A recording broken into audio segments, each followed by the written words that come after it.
The auction hall was quiet, the kind of quiet that only comes when a room is full of people who have stopped talking to each other. Rows of old furniture sat beneath harsh white lights. Some buyers scanned the room for antiques. Others were only here for a bargain. No one paid attention to the worn, upright piano standing alone in the corner. Its walnut finish was scratched and dull. Several keys were chipped along the edges. A small brass plate, tarnished with age, still carried a name that had faded but never disappeared: Margaret Carter. The auctioneer adjusted his glasses and glanced at his list. "Ladies and gentlemen, our next item is this upright piano." A few heads lifted. Someone near the front muttered, just loud enough to be heard, "Probably not even worth moving." A ripple of laughter passed through the room. Then a young woman rose from the back row. "Please!" Her voice shook. "Don't sell it!" Every head turned. The auctioneer paused, gavel in hand. "I'm sorry, ma'am. This item is already listed for sale." She stepped forward, tears rising in her eyes. "You don't understand. Everything my grandmother wanted us to know. It's inside that piano." For a moment, the entire room went still. Forgotten Inheritance Files. Episode 1. The letter hidden inside the old piano. Most families inherit money. Some inherit houses. Others inherit nothing but memories. But once in a great while, someone inherits the truth. And sometimes the truth is worth more than any fortune ever could be. 3 days earlier. Rain fell steadily over the quiet town of Ashbrook. The streets were nearly empty, and wet leaves scattered across the sidewalk as Emma Carter unlocked the door of the small music school where she had taught for almost 9 years. She flicked on the lights. The classroom looked exactly as it always did. Small chairs arranged in a half circle, music stands leaning at odd angles, a faded portrait of Beethoven watching over the room, and one piano that never quite stayed in tune. Emma smiled at it the way you smile at an old friend. "No matter how many times they threaten to replace you," she said quietly, "you're still here." She sat down and let her fingers move across the keys, playing a simple, unhurried melody. For a few seconds, the walls of the room, the sound of the rain, the weight of the day, all of it disappeared. Music had always been the one place where her life made sense, even when nothing else did. But the world had a way of finding her again. Her phone buzzed against the piano lid. Rent overdue, second notice. Payment required immediately. Emma closed her eyes for a moment. Another bill. Another problem she didn't have an answer for. Another month she wasn't sure she'd get through. She locked the phone and set it face down, forcing a smile back onto her face. In 5 minutes, her first student of the day would walk through that door, and whatever Emma was carrying, it wasn't going to be her student's burden, too. 7-year-old Lily burst through the door a few minutes later, her tiny violin case bouncing against her leg. "Miss Emma!"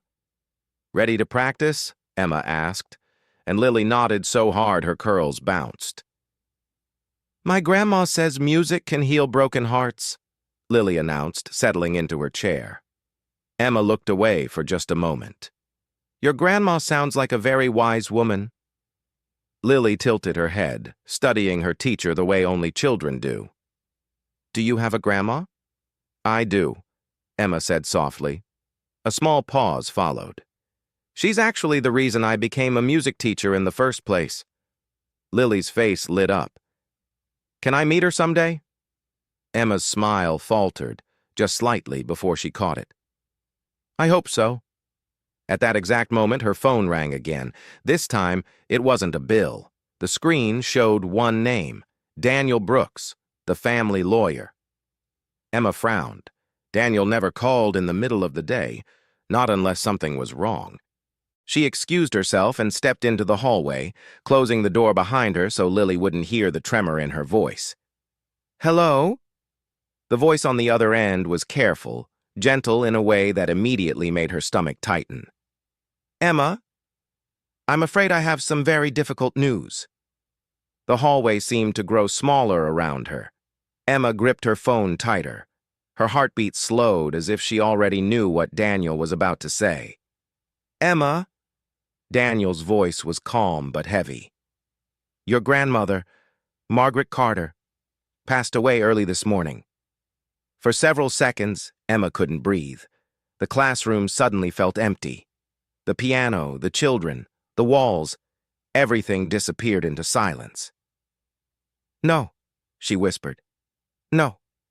I spoke to her yesterday." Daniel sighed. She passed peacefully in her sleep. Emma closed her eyes. A single tear rolled down her cheek. Daniel continued softly. "She asked that the family gather at her house tomorrow morning. There are a few legal matters we need to discuss." Emma could barely answer. "I'll be there." The call ended. She slowly placed the phone on the piano. Her hands were shaking. Little Lily quietly walked over. "Miss Emma, are you crying?" Emma forced a smile. "My grandma went to heaven today." Lily wrapped her tiny arms around Emma without saying another word. Sometimes children understand grief better than adults. That evening, rain covered the highway as Emma drove toward Ashbrook. Every mile brought back another memory. She remembered sitting beside Grandma Margaret on the old piano bench. "Again," Margaret would laugh. "You missed one note." Emma would groan dramatically. "I'll never learn." Margaret always smiled. "You don't practice until you get it right. You practice until you can't get it wrong." Emma smiled through tears. Those words had guided her entire life. The Carter house stood on a quiet hill outside town. It wasn't a mansion. It wasn't luxurious. But it carried nearly 80 years of family history. Emma stepped onto the front porch and paused. The old wind chimes still played the same gentle melody, exactly as they had during every summer visit. She touched the front door gently. "I'm home, Grandma." Inside, several relatives had already gathered. Some looked genuinely heartbroken. Others looked curious. Emma immediately noticed her cousin, Noah Carter. Expensive watch, designer suit, luxury car parked outside. He barely looked up from his phone. "Emma." He nodded without standing. "You made it." Emma gave a polite smile. "Of course." Noah shrugged. "I heard Grandma didn't leave much. I guess we'll find out tomorrow." Emma stared at him. Their grandmother had passed away less than 24 hours ago. Yet Noah's first thought was money. She quietly walked past him. Upstairs, everything remained untouched. Her grandmother's reading glasses rested beside an open book. A half-finished knitting project lay on the chair. The room still smelled faintly of lavender. Emma sat on the edge of the bed. Then she noticed something unusual. The old upright piano downstairs was missing. She frowned. Grandma never let anyone move it. Not once. Emma hurried downstairs. "The piano?" she asked quietly. "Where is it?" An uncle answered casually. "The movers took it this morning." Emma froze. "Took it where?" "The estate company. They're auctioning everything next week." Emma felt a strange knot in her stomach. "Who approved that?" Noah looked up. "I did. It's just an old piano. No one wanted it." Emma stared at him. "Grandma loved that piano." Noah shrugged. "And? It's old. It's worthless." Emma looked toward the empty corner where the piano had stood for decades. For the first time, something didn't feel right. Not sadness, not grief. A feeling she couldn't explain, as if something important had just slipped away. The next morning at exactly 9 o'clock, a black sedan pulled into the driveway. Daniel Brooks stepped out carrying a worn leather briefcase. Everyone gathered in the living room. Daniel placed several folders on the table. He looked around the room carefully. "I have handled Margaret Carter's legal affairs for nearly 25 years. I can honestly say she planned every detail." Noah leaned forward. "So, who gets the house?" Daniel ignored the interruption. Instead, he opened the first folder. Before we discuss any inheritance, there is one instruction your grandmother insisted I read aloud." The room fell silent. Daniel unfolded a handwritten P. The living room became completely silent. Only the ticking of the old grandfather clock could be heard. Daniel unfolded the yellowed sheet of paper. He looked around the room one last time before speaking. "This letter was written by Margaret Carter 6 months ago. She specifically instructed me to read it only after her funeral." Daniel cleared his throat, then began. "If all of you are sitting together today, then my greatest wish has already come true. Family should never gather only because someone has died. It should gather because love is still alive." Emma lowered her head. Noah sighed impatiently. "Some of you believe I had very little to leave behind. Perhaps you're right, but I hope you remember, people are never measured by what they owned. They are remembered for what they protected." Emma felt tears forming again. Noah leaned back in his chair. "Daniel, with all respect, can we get to the legal part?" Several relatives exchanged uncomfortable glances. Daniel didn't react. Instead, he continued reading. "If anyone in this room is already thinking about money, they have forgotten everything I ever tried to teach." Noah's face immediately tightened. Emma almost smiled. It felt as though Grandma had predicted this exact moment. Daniel carefully placed the letter on the table and opened another folder. "I'll begin with the financial report." He looked toward everyone. "Margaret Carter left no savings account." Silence. "No investment portfolio." More silence. "No retirement fund." Emma wasn't surprised. Grandma had always lived simply. Daniel continued. "The remaining balance in her checking account, $428. Noah blinked. "That's impossible." Daniel calmly slid the bank statement across the table. "It has already been verified." Noah laughed bitterly. "So we're here for $400? Daniel continued. "The house still carries a small mortgage. The medical bills from the past year must also be paid." An aunt quietly asked, "So, what happens now?" Daniel answered honestly. "Most of the furniture has already been scheduled for auction. The proceeds will first pay outstanding debts." Noah immediately nodded. "Good. Sell everything. The house, too." Emma looked at him in disbelief. "The house?" Noah shrugged. "It's only a building. We'll split whatever is left." Emma quietly answered, "It isn't just a building. It's where Grandma spent 60 years. Noah rolled his eyes. "Memories don't pay bills." Emma slowly looked around the room. Every object carried a memory. The rocking chair, the old fireplace, the family photographs, the empty corner where the piano had always stood. She couldn't stop looking at it, almost as if the room itself felt incomplete. Daniel noticed. "You keep looking over there." Emma nodded. "I can't explain it. It just feels wrong." Daniel remained silent for several seconds, then asked, "You were always closest to the piano, weren't you?" Emma smiled softly. "I learned every song Grandma ever taught me on that piano." Daniel looked thoughtful, very thoughtful. Then he asked something unexpected. "Emma, when was the last time you opened the piano completely?" Emma frowned. "What do you mean?" "The top panel. The inside." She thought carefully. "I don't think I ever did. Grandma always said it was too fragile."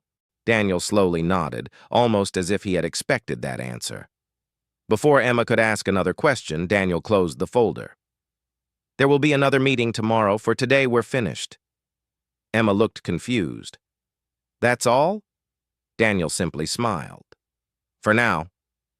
That afternoon, Emma couldn't stop thinking about the piano. She drove across town to the estate auction warehouse. An employee looked up from his desk. "Can I help you?" "I'm looking for an old upright piano."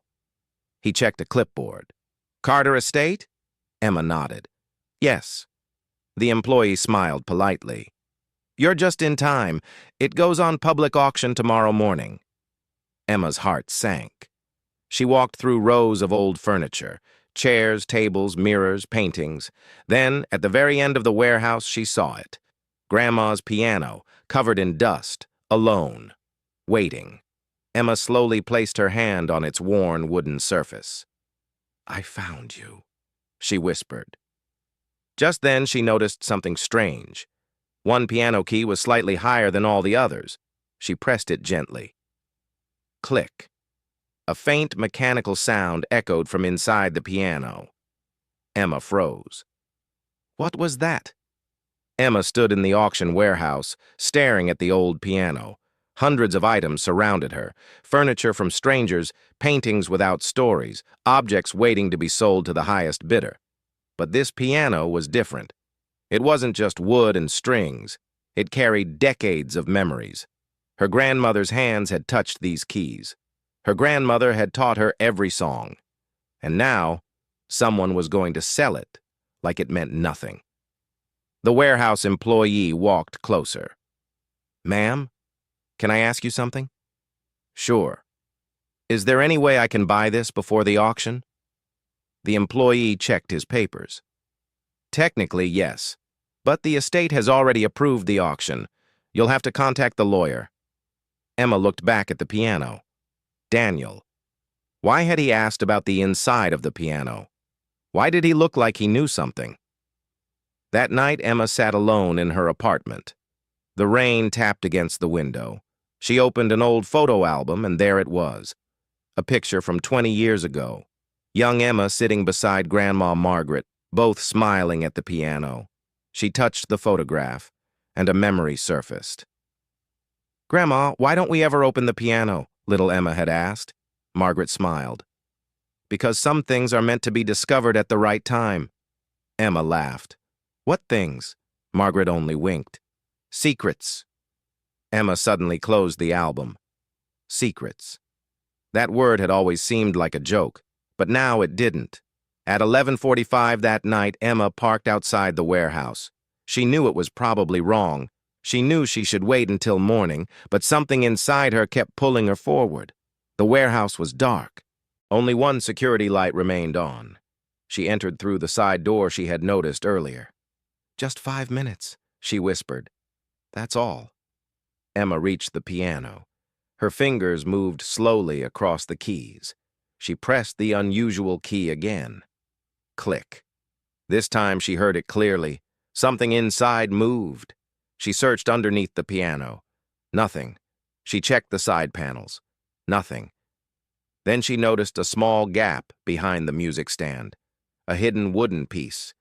She carefully pulled it, and the panel opened. Inside was a small compartment. Emma stopped breathing. For a moment she couldn't move, because hidden inside was something nobody had seen for decades. Inside the compartment sat an old photograph, a small golden key, and a sealed envelope. The envelope was yellow with age. On the front, written in familiar handwriting, were 3 words. For Emma only. Her hands started shaking. "Grandma," she whispered, gently touching the handwriting. Why would Margaret hide something from everyone? Why only her? Before opening the letter, Emma picked up the photograph. It showed her grandmother as a young woman, standing beside a man Emma had never seen before. She turned the picture over. On the back was a date, 1978, and one sentence. "The truth must wait." Emma's heart raced. Who was this man? Why had Grandma hidden him? Suddenly a sound. Footsteps. Emma froze. Someone was walking inside the warehouse. She quickly closed the compartment. The footsteps grew louder. A flashlight moved across the room. "Hello?" a man's voice echoed. Emma recognized it immediately. "Noah," she whispered.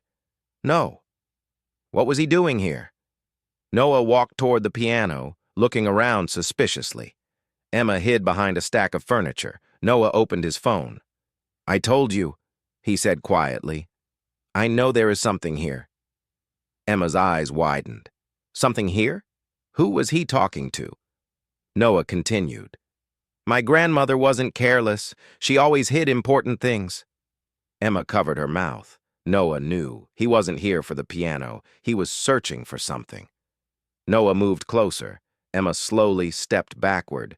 Her shoe touched a metal object. Clang. Noah turned. "Who's there?" Emma didn't wait.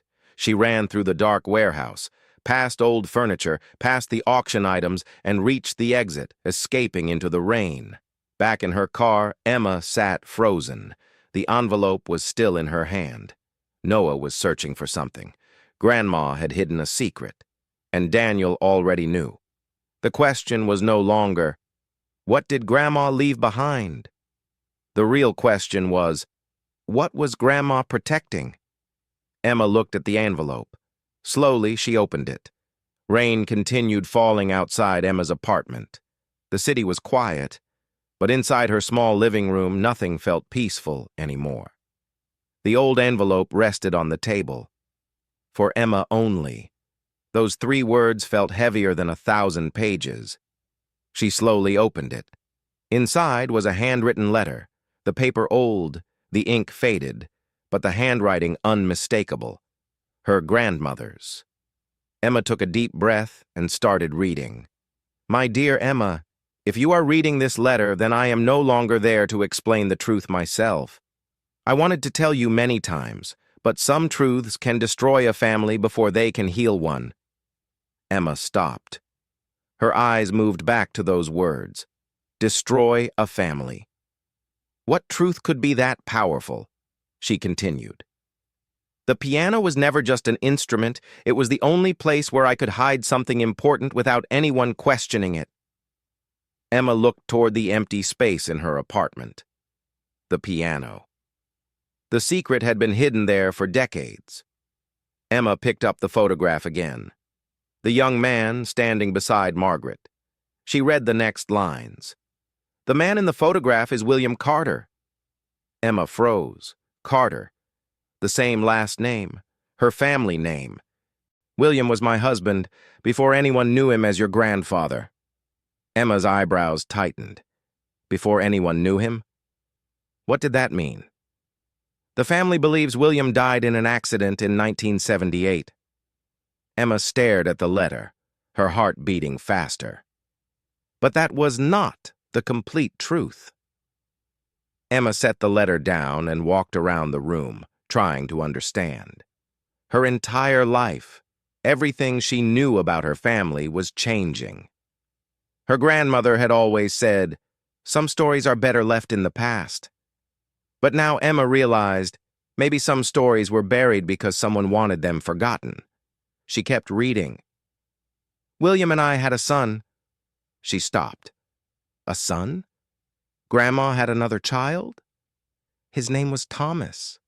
Emma whispered, "Who is Thomas?" She kept reading. "Thomas disappeared when he was 19 years old. Everyone believed he was gone forever, but I never stopped searching." Emma looked at the photograph again. A young Margaret, a young William, and somewhere a missing son. She opened her laptop and searched old family records. Carter. William Carter. Thomas Carter. Nothing. No record. No history. No explanation. It was like Thomas had never existed. Then she remembered Noah. Her cousin. He knew something. Why was he searching the piano? Meanwhile, across town, Noah sat inside an expensive restaurant. Across from him sat a man in a gray suit. The man placed a folder on the table. "You found anything?" Noah looked frustrated. "Not yet." The man lowered his voice. "Your grandmother was smarter than everyone thought." Noah looked angry. "She knew what she was doing." The man opened the folder. Inside were old documents. "Find the piano, find the papers, before Emma does." The next morning, Emma arrived at Daniel Brooks' office. He looked surprised. "Emma? I need answers."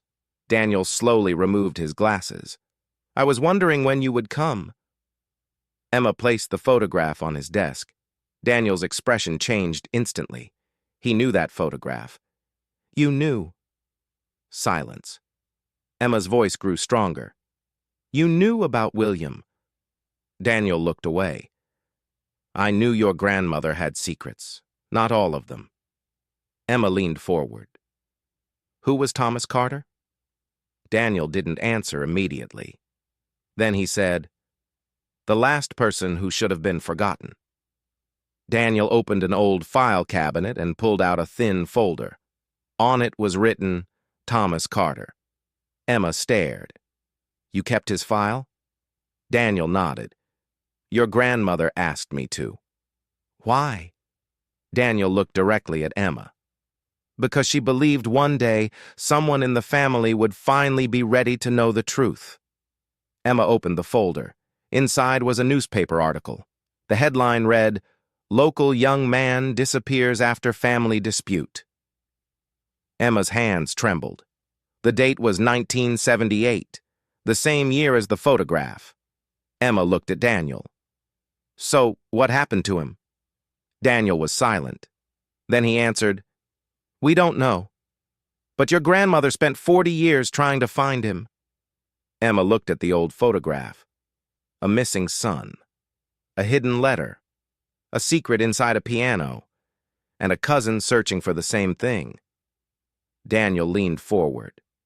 Emma, there is something else you need to know. What? Daniel took a deep breath. The inheritance your grandmother left was never about the house. Emma stared at him. Then what was it about? Daniel looked toward the window. It was about finding someone. Daniel pushed the folder across the desk. Emma stared at the name written on the front. Thomas Carter. A name that had been erased from her family's history. She slowly opened it. Inside were old newspaper clippings, a photograph, a police report, and a handwritten note from Margaret. Emma picked up the first newspaper article. The headline was faded. Local man disappears after family argument. The date, August 14th, 1978. Emma looked at Daniel. 47 years ago. Daniel nodded. Yes, your grandmother spent the rest of her life searching for answers. Emma looked at the photograph inside the file. A young man, maybe 19 years old, dark hair, a confident smile. He looked strangely familiar. Why didn't I know about him? Daniel sighed. Because after he disappeared, the family stopped talking about him. Why? Daniel hesitated. Because there was a disagreement. What kind of disagreement? Daniel looked at the old file. The kind that breaks families. A younger Margaret stood inside the Carter house. Thomas stood near the front door, angry. You don't understand, Mom. I have to leave. Margaret looked terrified. Thomas, please. Running away won't fix anything. Thomas picked up his bag. Maybe staying here is what destroyed everything. William Carter stood in the background, silent, watching. Margaret cried, Where will you go? Thomas looked back one last time. Somewhere nobody knows my name. The door closed, and Thomas never returned. Emma slowly closed the file. Nobody ever found him? Daniel shook his head. Not officially. What does that mean? Daniel looked uncomfortable. It means your grandmother believed he was still alive. Emma looked surprised. Why? Daniel reached into the folder and pulled out another paper. Because every few years someone sent her a message. Emma grabbed the paper. It was an old postcard, no return address, only one sentence. I am safe. Don't stop looking. Emma's eyes widened. He was alive? Daniel nodded. At least someone wanted her to believe that. Emma remembered the object hidden inside the piano, the small golden key. She quickly opened her bag. I found this with the letter. She placed it on Daniel's desk. Daniel's face changed. For the first time, he looked genuinely shocked. Where did you get this? Inside the piano. Daniel picked it up carefully. This is older than the house. Emma frowned. What does it open? Daniel didn't answer. Instead, he walked toward a locked cabinet and removed an old map, then placed the key beside a small marking. Emma leaned closer. A location was circled. Ashbrook Railway Station. Emma looked confused. The railway station? Daniel nodded. Thomas worked there before he disappeared. Emma stared at the map. Why would Grandma hide a key to a railway station? Daniel looked at her. Maybe because Thomas left something there. Meanwhile, Noah stood outside Emma's apartment, watching through the window. The lights were on. He knew she had discovered something. His phone rang. He answered quietly. Yes? The same man from the restaurant spoke. Did she find the letter? Noah remained silent. That was his answer. The man's voice became colder. You need to handle this. Noah looked toward Emma's apartment. I know, but she's my cousin. A pause. Then the man replied, Your grandmother made her choice. Now you need to make yours. The next morning, Emma and Daniel arrived at Ashbrook Railway Station. The building was almost abandoned. Old signs hung from the walls. Dust covered the benches, a place forgotten by time. Daniel looked around. Thomas spent many nights here. Emma walked toward the old storage lockers. How do we know where to look? Daniel held up the golden key. We don't, but your grandmother did. They walked past dozens of old lockers. Numbers, names, dates. Then Emma stopped. Locker number 1978. Her heart skipped. This one. Daniel inserted the key. It turned slowly. The lock opened.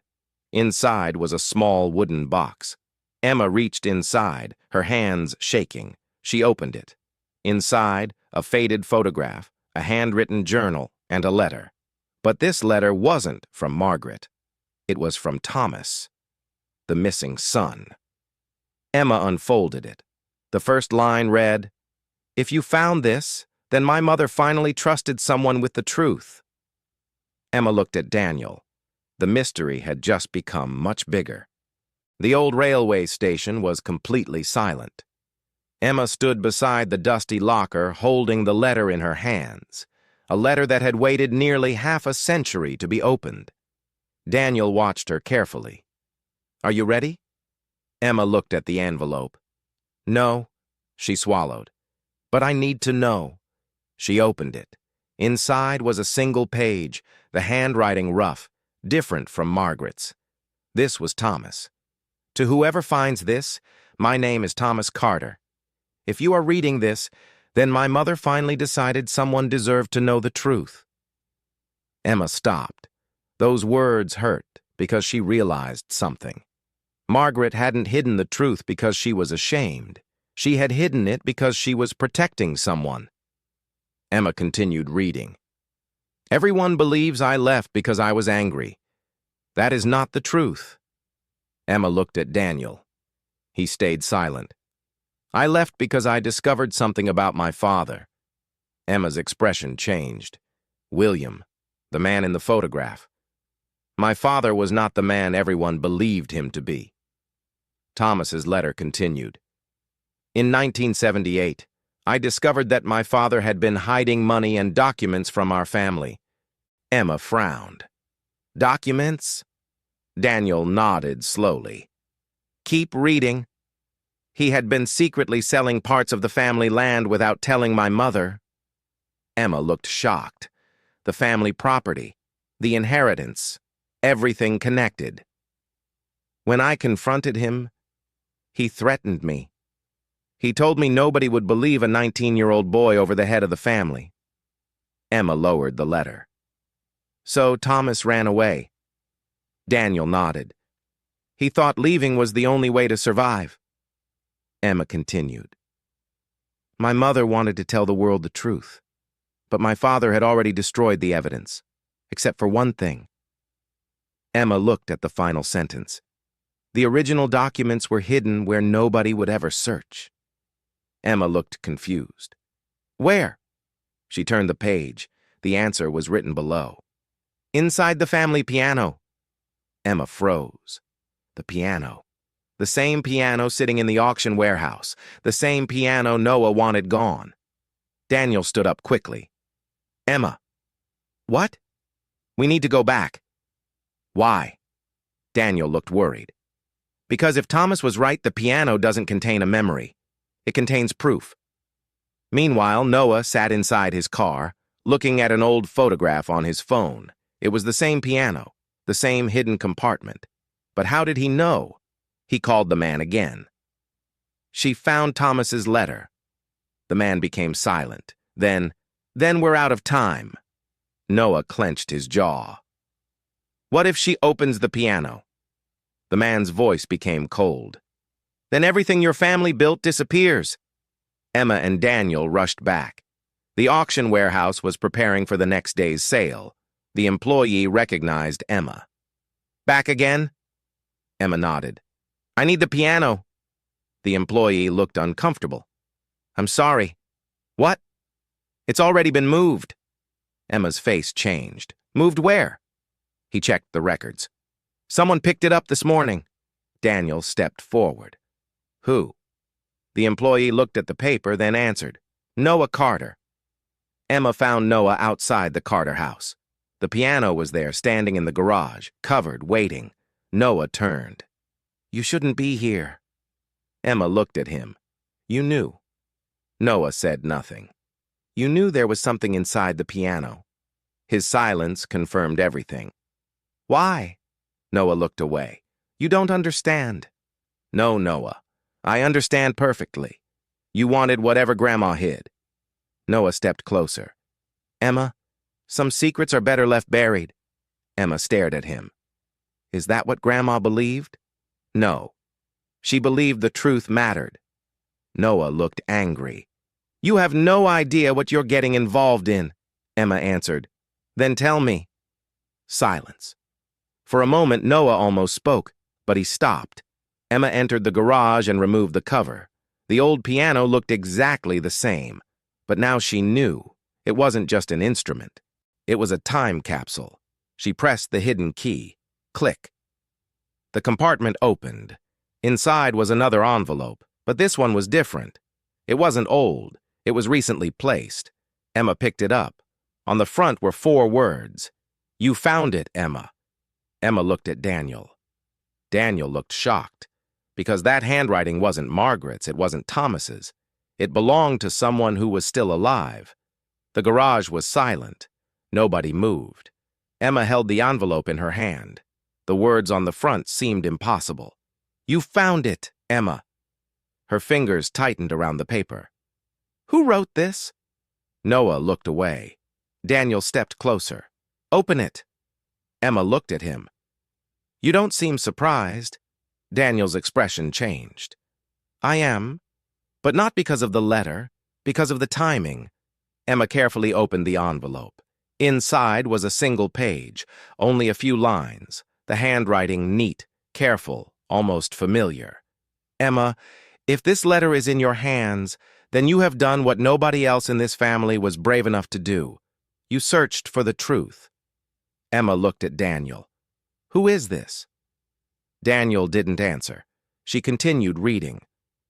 The documents inside this piano were never meant to make someone rich. They were meant to protect the people who had no voice. Emma's eyes moved down the page.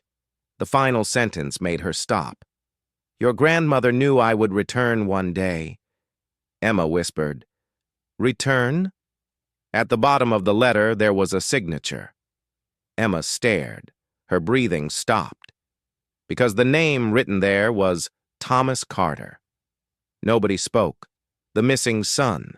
The man everyone thought disappeared forever. He had written this letter. Recently. Emma looked at Daniel. Thomas is alive?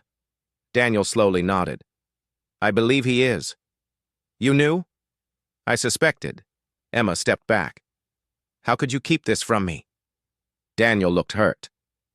Because your grandmother asked me not to reveal anything until you found the evidence yourself. Why? Because she wanted to know who was searching for the truth. Daniel explained. Your grandmother spent years watching her own family change. She saw people become obsessed with money. She saw the house become more important than the people living inside it. Emma looked at the piano. So she created a test? Daniel nodded. Exactly. The inheritance wasn't about ownership. It was about character. Daniel opened the piano compartment again. Behind the envelope, there was another hidden space. Inside were several documents, old, carefully protected.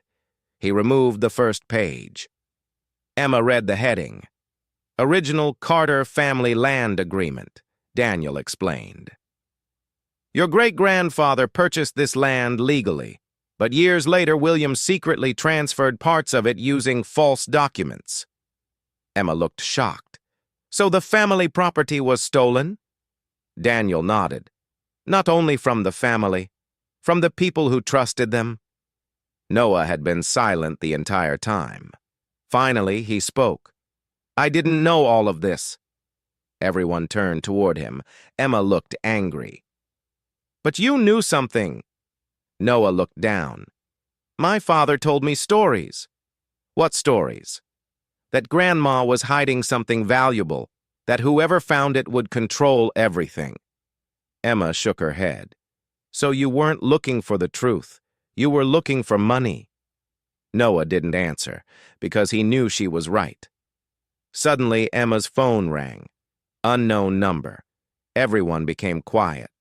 She answered. Hello? For several seconds, nothing. Then a man's voice, older, tired, but gentle. Emma? Her heart stopped. She recognized the voice, not because she had heard it before, but because of something else. The emotion, the sadness, the familiarity. Who is this? A pause. Then, my name is Thomas. Emma couldn't move. The man continued. I know this is difficult to understand. I wanted to contact your grandmother first, but she was gone before I could return. Emma's eyes filled with tears. Where have you been? Silence. Then Thomas answered. Running. From my past. From my mistakes, and from a family that no longer wanted to hear the truth. Thomas continued. There is one more thing your grandmother wanted you to know. What? His voice became emotional. She didn't hide the documents because she wanted revenge. She hid them because she wanted the family to have a chance to become better. Emma closed her eyes. That sounded exactly like Grandma. Before ending the call, Thomas said, Emma, look under the piano. She looked down. What? There is one final thing your grandmother left behind. The thing she valued more than the documents. What is it? Thomas answered. A recording. A message from your grandmother. The call ended. Emma and Daniel slowly looked at the piano. After everything they had discovered, there was still one final secret. The garage was completely silent.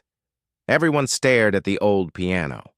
The same piano that had been ignored, the same piano Noah called worthless, the same piano that had carried a family's secrets for nearly 50 years.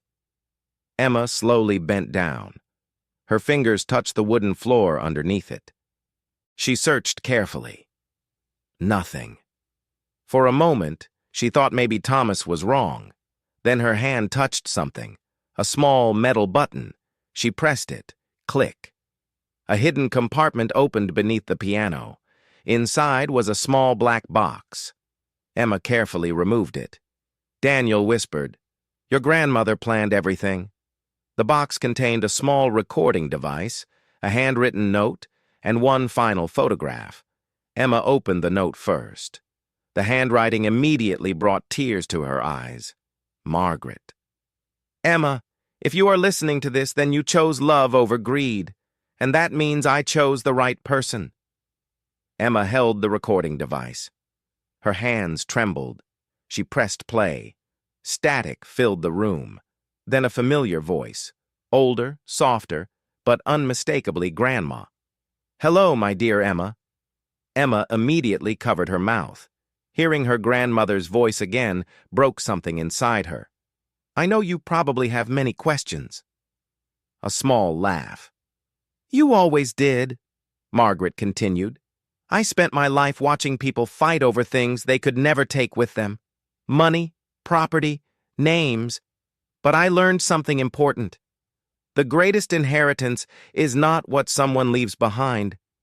It is what they teach you before they leave. Emma looked down.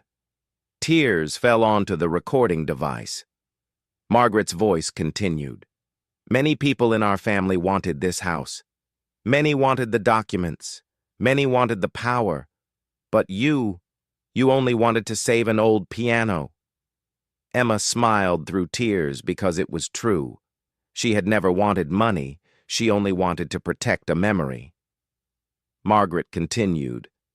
Emma, I need you to know the complete truth about William. The room became serious. Your grandfather made mistakes. Terrible mistakes. But he was not always a bad man. He was a frightened man. Fear made him selfish. But before he died, he tried to fix what he had broken. Emma looked at Daniel. So William regretted it? Daniel nodded slowly. Margaret explained.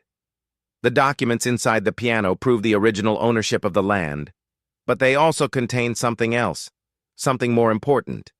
Emma looked at the papers. What? Margaret answered. An apology. Inside the box was another envelope. This one had William Carter's name. Emma opened it. The letter read, To my family, I spent years trying to protect my pride, and in doing so, I destroyed the people I loved. Emma continued reading. Thomas deserved better. Margaret deserved better. And my family deserved the truth. Nobody spoke. Even Noah looked different. For the first time, he wasn't thinking about money. He was thinking about what his family had lost. Daniel quietly said, Your grandmother didn't want revenge. She wanted healing. 3 days later, Ashbrook was quiet. Emma stood outside the Carter house. A car slowly approached and stopped. The door opened. An older man stepped out. Gray hair, tired eyes, but the same face from the photograph. Emma knew immediately.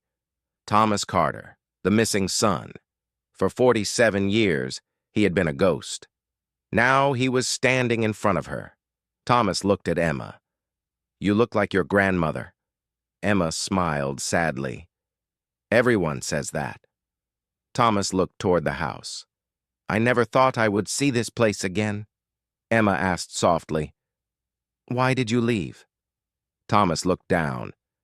Because sometimes leaving feels easier than forgiving. Thomas entered the house. He looked around, the same walls, the same memories, the same place he left behind. Emma handed him the documents. This belongs to you too. Thomas shook his head. No. My mother didn't save this for me. She saved it for the family. Months later, the Carter house looked different. The old piano had been restored. Children from Emma's music school practiced there every weekend. The house was no longer a place of arguments. It became a place of music, a place of memories, a place where people returned. Emma sat at the piano. She played the same melody Grandma taught her. Thomas listened quietly. You know, he said, your grandmother always believed you would find the truth. Emma smiled. How? Thomas looked at the piano. Because she knew you were the only person who would search, not for what was hidden, but for who was forgotten.